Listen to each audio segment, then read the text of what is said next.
চিন্তাটা করতে হবে বিয়ের আগ থেকে। প্রথম যে চিন্তাটা করতে হবে সেটা হলো যে আপনি যদি অবিবাহিত হয়ে থাকেন তাহলে আপনি কিছুটা লাভবান এই লেকচার শোনার পর। আর যদি আপনি বিবাহিত হয়ে থাকেন তাহলে আপনাকে আবার রিফর্ম করতে হবে চিন্তাটাকে। যদি এই লেকচারের কোনো একটা পার্টের সাথে আপনার কিছু গ্যাপ থেকে যায় তাহলে ওই জায়গাটা আপনাকে রিফর্ম করতে হবে, আবার আপনাকে একটু কাজ বেশি করতে হবে আপনাকে। আর যারা বিয়ে করেন নাই এখনো তারা বেশ লাভবান এখন, বোথ আমাদের সিস্টার্স এবং ব্রাদার্স। তো প্রথম জায়গাটা হচ্ছে যে আমাদের চিন্তাটা হবে এমন, যদি আমরা অবিবাহিত হয়ে থাকি, যে আমার লাইফের একটা এইম আছে, একটা এম্বিশন আছে। সেকুলার কনসেপ্টের এম্বিশন হচ্ছে দুনিয়া, আর আমার এম্বিশন হচ্ছে আমি দুনিয়ার কল্যাণ চাই কিন্তু পরকালীন মুক্তি চাই। এই হলো আমার ইসলামিক কনসেপ্ট, যে আমি দুনিয়ার কল্যাণ অবশ্যই চাও। দুনিয়াতে আমি একটা বাসস্থান আমার দরকার, একটা জব দরকার আছে, আমার ডিগ্রি সার্টিফিকেটসের দরকার আছে, আমার ব্যবসা বাণিজ্য দরকার আছে, কেরিয়ারের দরকার আছে, কিন্তু আমার উদ্দেশ্যটা হবে পরকালীন স্বার্থ বজায় রেখে দুনিয়ার মুসাফিরের এই জীবনটা কাটিয়ে দেয়া। এখানে সবকিছু পূরণ হবে না, সব স্বপ্ন পূরণ হবে না, আর সব স্বপ্ন পূরণ হয়ে গেলে দুনিয়াটাই জান্নাত হতো আর কি। আর দুনিয়াতে সবকিছু পাওয়া যাবে না বলেই এটা দুনিয়ার কোনো কিছু স্থায়ী নয়। এখানকার সুখও স্থায়ী নয়, এখানকার কোনো কষ্টও কিন্তু স্থায়ী নয়। যে কোনো সিচুয়েশনই পড়ি না কেন চিন্তা করবো যে এটা স্থায়ী নয়, এটা চলে যাবে, হোক কষ্ট অথবা সুখ। আর এর এক্সাম্পল তো নবী সাল্লাল্লাহু আলাইহি ওয়াসাল্লাম দিয়েছেন, ওই যে মৃত গাধার সাথে। তোমরা কি কেউ 1 দিরহামের বিনিময়ে এই গাধা ক্রয় করবে? সাহাবীরা বলেছেন যে 1 দিরহাম কেন, বিনামূল্যে দিলেও কেউ ক্রয় করবে না। তো আল্লাহ রাব্বুল আলামিনের কাছে দুনিয়ার মূল্য এতটুকুই। অন্য হাদিস এসেছে, যদি একটা মাছির দানার পরিমাণও মূল্য থাকতো দুনিয়ার আল্লাহর কাছে, আল্লাহ পাক কাফের মুশরিকদেরকে 1 ফোঁটা পানি পান করতে দিতেন না। আবার আরেকটা হাদিস এসেছে আঙ্গুল চুবিয়ে দেওয়ার কথা মহাসাগরের মধ্যে, সেখানে আঙ্গুল বের করলে যতটুকু লেগে থাকে হাতে সেটা হলো দুনিয়া, বাকিটা পরকাল। সো একজন স্মার্ট মানুষ, হিউম্যান বিং বা মুসলিম, সে কখনোই দুনিয়ার স্বার্থটাকে মুখ্য করে দেখবে না। তো আমরা যারা ইসলামিক আইডিওলজি নিয়ে চলাফেরা করি, আমরা দুনিয়ার কল্যাণটা চাবো কিন্তু পরকালীন মুক্তি নিশ্চিত করতে হবে। তো প্রথম কথা কি, concept of the ambition of লাইফটা ঠিক করতে হবে। সেটা সূরা আলে ইমরানের 185 নম্বর আয়াতে আছে। আল্লাহ রাব্বুল আলামিন বলেছেন, বা'দা আউযু বিল্লাহি মিনাশ শাইতানির রাজিম, ফামান যুহযিহা আনিন নার ওয়া উদখিলাল জান্নাতা ফাকাদ ফাজ। কিয়ামতের দিন যাদেরকে পুলসিরাত পার করানো হবে, জান্নাতে প্রবেশ করানো হবে, জাহান্নাম থেকে নিষ্কৃতি দেওয়া হবে, ফাকাদ ফাজ, সে তখন সফল হলো। মানে সে তখন চূড়ান্ত সাফল্য অর্জন করবে, এর বাইরে কোনো সাফল্যের ডেফিনেশন নাই। তো বিয়ে করেন আর নাই করেন, আগে কনসেপ্টটা ঠিক করতে হবে যে আমি আমার সাফল্য বলতে কি বুঝাচ্ছি। এখন যদি দেখেন যে আপনার এই ফিলোসফির সাথে বর্তমান লাইফ লিডিং এর পার্থক্য দেখা যাচ্ছে, তাহলে প্রথমে তওবা করে ফিরে আসতে হবে।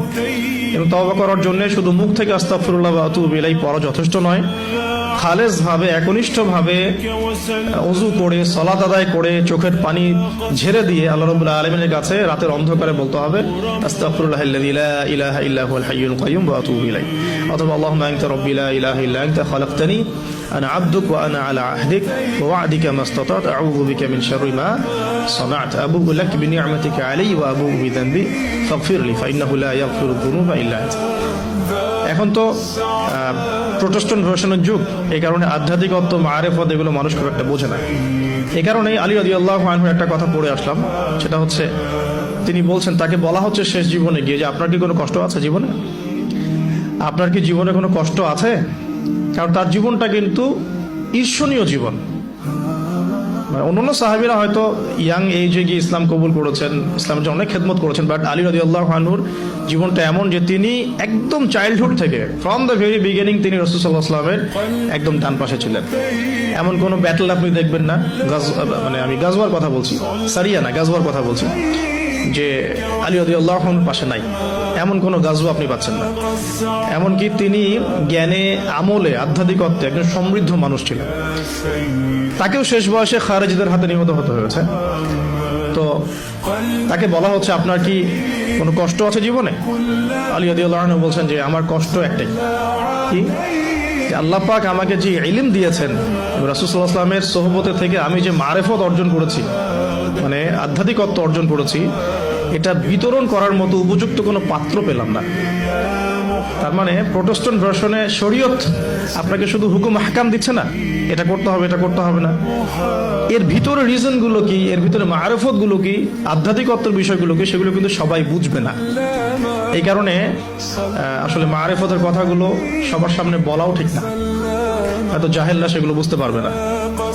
তো আসুন যেখান থেকে আলোচনা শুরু করেছি ওখানে ফিরে যাই, যে আমরা আমাদের লাইফের এইমটাকে ঠিক করে তওবা করে ফিরে আসবো। তওবা করে ফিরে আসলে পরে শুধু প্রোটেস্ট্যান্ট ভার্সনে মুখে মুখে আস্তাগফিরুল্লাহ পড়াটা যথেষ্ট না, মন থেকে ফিল করতে হবে এবং জীবনের যে পাপগুলো আমি করে এসেছি এগুলোকে রিকভার করতে হবে।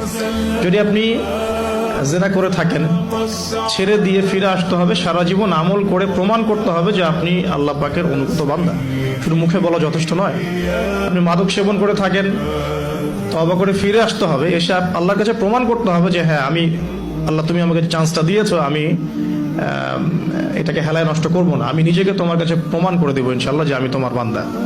এভাবে প্রত্যেকটা পাপ, সুদ খেয়েছেন, অন্যের সম্পদ আত্মসাৎ করেছেন, হারাম টাকা থাকলে ফেরত দিতে হবে, আত্মসাৎ করে থাকলে ফেরত দিতে হবে, ঠিক আছে, অন্যের হক নষ্ট করলে সেটা ফেরত দিতে হবে। মুখলেস ভাবে তাওবাতুন নাসুহা মানে কি? একনিষ্ঠভাবে তওবা করা, ওই পাপ ছেড়ে দেয়া, ভবিষ্যতে সেই পাপের পুনরাবৃত্তি না করা। ইনকেস যদি হয়েও যায় তাহলে আবার 2 রাকাত নামাজ পড়ে আবার আল্লাহকে বলা, রব্বি ইন্নী আযনাবা যামবান আখরা ফাগফিরলি, হে আল্লাহ আমি আবার সেই গুনাহ করে ফেলেছি, আমাকে মাফ করে দাও। সো তওবাটা খুব important. Both sisters and brothers সবাইকে বলছি যে আমরা সবাই পাপী, প্রত্যেকদিন মিনিমাম 100 বার করে তওবা করার অভ্যাস করে তুলতে হবে এবং এটাকে ফিল করা। আমি বারবার বলি ইহসানের সাথে, এখনকার ইবাদত বন্দেগীর মধ্যে ইহসান নাই, সবার নাই, খুব অল্প কিছু মানুষের আছে। ইহসান হচ্ছে আনতা'বুদাল্লাহা কাআন্নাকা তারাহ, তুমি এমন ভাবে আল্লাহর ইবাদত করবে যেন তুমি আল্লাহকে দেখতে পাচ্ছো। ওয়া ইল্লাম তাকুন তারাহু ফাইন্নাহু ইয়ারাক, তুমি যদি আল্লাহকে দেখতে না পাও বিশ্বাস রাখবে, জেনে রাখবে যে আল্লাহ পাক তোমাকে দেখছেন। এই মারিফত নিয়ে সবাই ইবাদত করছে না। যদি করতোই তাহলে নামাজ পড়ে বের হয়ে আবার সুদ খেতে পারতো না। যদি মানুষ এটাই করতো তাহলে তাহাজ্জুদ পড়ে আবার সকালবেলা কি গার্লফ্রেন্ড বয়ফ্রেন্ড ডেটিং করতে যেতে পারে নাই। তো মারিফতের ঘাটতি আছে। আর মারিফত অর্জন হয় কখন? যখন আল্লাহর নূর কলবে আসে। আল্লাহর নূর কখন কলবে আসে? যখন হৃদয়টা পরিচ্ছন্ন হয়। যে হৃদয়ের মধ্যে হিংসা, বিদ্বেষ, অহংকার, পরশ্রী কাতরতা আছে, সেখানে আল্লাহ নূর আসার কোনো প্রশ্নই ওঠে না। যেখানে আল্লাহ নূর নাই সে আলো দেখবে কিভাবে? সে অন্ধকারের পথ চলবে কিভাবে? সে কিভাবে ঘ্রাণ পাবে? ঘ্রাণ পাওয়ার তো প্রশ্নই ওঠে না, কারণ কলবে তো নূর নাই। আল্লাহ পাক তো সবাইকে সবকিছু দিবেন না। তো এখন আসুন যে আমরা যদি তওবা করে ফিরে আসতে পারি, এখন আমি আমার লাইফটাকে গুছিয়ে নিব। লাইফটা গুছাতে গেলে আমার লাগবে এডুকেশন। এখন আমার এডুকেশন সেক্টর যেটাই হোক, আমাকে ইসলামিক এডুকেশন আবার শিখতে হবে। এর বেসিক যে সিলেবাসটা আছে এটা আমাকে কভার করতে হবে। কিভাবে করবেন এটা আপনার চ্যালেঞ্জ। এটা আপনি মাদ্রাসায় করতে পারেন, আপনি ইসলামিক ইউনিভার্সিটিসগুলোতেও পড়তে পারেন, বা আপনার যে সেকুলার ইনস্টিটিউশনে পড়ছেন সেখানে পড়েও প্রাইভেটলি যে কোনোভাবে হোক আপনাকে এটা কভার করতে হবে। এটা আপনার চ্যালেঞ্জ। এটা কিভাবে বাস্তবায়ন করবেন সেটা সিচুয়েশন ডিফার করবে, মানুষের সবার একরকম হবে না। দ্বিতীয়টা হচ্ছে আমল বাড়িয়ে দেওয়া এবং সুন্নত নফলগুলোতে শক্ত পাবন্দ হওয়া, আর কি রাসূল সাল্লাল্লাহু আলাইহি ওয়াসাল্লামের সুন্নতে শক্ত পাবন্দি নিয়ে আসা, হালাল রিজিকের সোর্স ফর্ম করা, পাশাপাশি আপনার সৎ কাজের আদেশ করা, অসৎ কাজে নিষেধ করা, দাওয়াতি কাজে সময় দেয়া, আল্লাহর রাস্তায় সময় দেয়া, দিনকে এগিয়ে নেওয়ার জন্য ছোট ছোট প্রকল্প প্রজেক্ট হাতে নিয়ে ইসলামের কল্যাণে কাজ করা। তো এই প্রত্যেকটা কাজ জড়িত হয়ে আছে এখন ফ্যামিলি ডেভেলপমেন্টের সাথে। আর পরিবার একটা চ্যালেঞ্জ, এবং আপনার পরবর্তী লেগেসি রেখে যেতে হবে, সন্তানও প্রতিপালন করতে হবে। তাহলে পরিবার এবং বিয়েটা একটা বড় ফ্যাক্ট। এখন যারা আমরা বিয়ে করি নাই বা করে ফেলেছি, তাদের এখানে একটা চ্যালেঞ্জ আছে, সেটা হলো আপনার পরিবারটাকে জান্নাতি পরিবার রূপে গড়তে হবে। এখন গড়তে হলে কি করতে হবে? ধরেন আমি ধরে নিচ্ছি আপনি বিয়ে করেন নাই। প্রথমত আপনার বিয়ের ক্ষেত্রে কোনো প্রকার ভুল করা যাবে না। বিয়ের ক্ষেত্রে আপনার কোনো রকমের ভুলের কোনো অবকাশ নাই। অবকাশ নাই বলতে বোঝাচ্ছি যে যখন আপনি বিবাহিত নন তখন আপনার কাছে বিয়েটা একটা ফ্যান্টাসি, যে বিয়ে করতে হবে, বিয়ের আলোচনা শুনলে মুখে হাসি চলে আসছে, কিন্তু বাস্তবতা কিন্তু এমন নয়। যদি আপনি এই ডিসিশন নিতে ভুল করেন, আদর্শ পরিবার গড়াটা খুব ডিফিকাল্ট হবে এবং পরবর্তী লেগেসি সন্তান প্রতিপালন ইসলামিক প্যারেন্টিংসে অনেক বেগ পেতে হবে আর কি। তো বিয়ের ক্ষেত্রে রাসূল সাল্লাল্লাহু আলাইহি ওয়াসাল্লাম যেটা বলেছেন যে তোমরা অবশ্যই দিনদারিতাকে প্রাধান্য দিবে। এখানে যদি তার সৌন্দর্য থাকে, সে দেখতে সুন্দর হয়, বংশ ভালো হয় এবং অর্থবিত্ত থাকে, এটা তো আপনার নূরুন আলা নূর, আলোর উপরে আলো।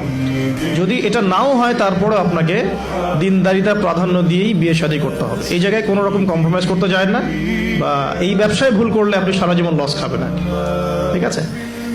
আর যারা বিয়ে করে ফেলেছেন কিন্তু দিনদারিতার ঘাটতি আছে, তাদের জন্য সবর ছাড়া কোনো অপশন নাই। সবরের মধ্য দিয়ে ঠান্ডা মাথায় স্ত্রীকে বা স্বামীকে ওয়াজ নসিহত করতে করতে করতে, দোয়া করতে করতে, আল্লাহ যদি কোনোদিন হৃদয় বা কলবকে পরিবর্তন করে দেন, ইনশাল্লাহ আপনিও আপনার পরিবারটাকে আদর্শ পরিবার করতে পারবেন।